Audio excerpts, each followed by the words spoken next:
je suis encore revenu à nouveau vers ce tutoriel sur comment utiliser le logiciel. Voilà, je suis ici dans mon école. Je choisis une classe de mon choix, je tombe sur la classe FI. Peut-être quand je lance la classe FI, je tombe sur le menu de la classe. J'ai vu que mon équipe a 2 élèves, dont un garçon et une fille. Si je ne veux rien laisser de ce qui je viens directement dans format, il y a cette boîte de dialogue et de vouloir formater le contenu de la classe. Attention, le formatage efface toutes les données de la classe. Info élève, note 3 points, donc etc. Cliquez sur oui pour confirmer, sinon pour annuler. Pour mon cas, je clique sur oui et je continue. Voilà, vous avez vu, dans la classe, je n'ai rien ici. J'avais préparé une autre feuille de calcul Excel que j'ai déjà ouvert. Je viens toujours sur l'icône Excel. Quand je pose le curseur, je vois mes 2 classeurs. Ça, c'est le logiciel. Ça, c'est la feuille que j'ai préparée. Voilà, vous avez vu sur la feuille là, il n'y a aucune mise en forme, pas de bordure, rien. Mais quand même, j'ai mis mes données dedans. J'ai Lamine Gueye. Même vous avez vu les dates de naissance sont écrites en chiffres. Voilà, aussi, il est capable de transformer les dates de naissance en chiffres. Voilà, mais ne vous en faites pour corriger ces petites choses. Je prends la liste de mes élèves.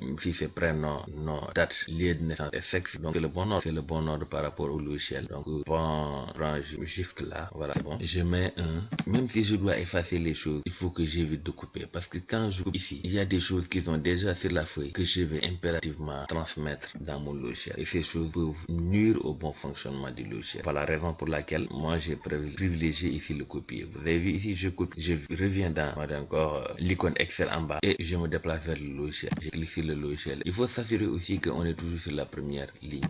Souvent sur la première ligne, il y a un chiffre. Si vous ne voyez pas le petit chiffre là, cela veut dire que vous n'êtes pas sur la première ligne. On se place après non, on se place après non. On fait un clic droit et on vient coller ou bien faire un collage de valeurs. Vous avez vu, les valeurs n'altèrent même pas la mise en forme. C'est ce qui est recommandé, mais bon, comme peut-être beaucoup ne savent pas la valeur, les collages de valeurs, vous pouvez faire un collage. Coller tout court. Vous avez vu, donc le collage, il a endommagé notre mise en forme. Il est venu comme il était sur la feuille. Mais ne vous en faites pas, parce que ça c'est pas grave. Parce que au moins, ce ne sont que des valeurs qui sont rajoutées là. À défaut de faire un collage de valeurs, vous pouvez faire un collage simple. Voilà. Pour que ceci soit corrigé, vous avez vu, mon logiciel n'est pas encore numéroté. Voilà, donc la liste de mes élèves ne sont pas encore numérotés. Mais une chose qui est fondamentale, si vous oubliez le sexe, tout élève dont vous oubliez le sexe ne sera pas numéroté. Par exemple, pour Lamine Gueye, là, je vais essayer de faire exprès d'enlever. Donc, il faut que je sorte et que je rentre dans ma... Vous avez vu, donc Lamine Gueye, qui est bien un élève de l'école, qui a un prénom, un nom, une date de naissance, un lieu de naissance, mais qui n'a pas de sexe, donc il est foutu dans la numérotage. Pourquoi il est foutu dans la numérotage? Parce qu'il n'est pas considéré comme un élève de l'école. Voilà, donc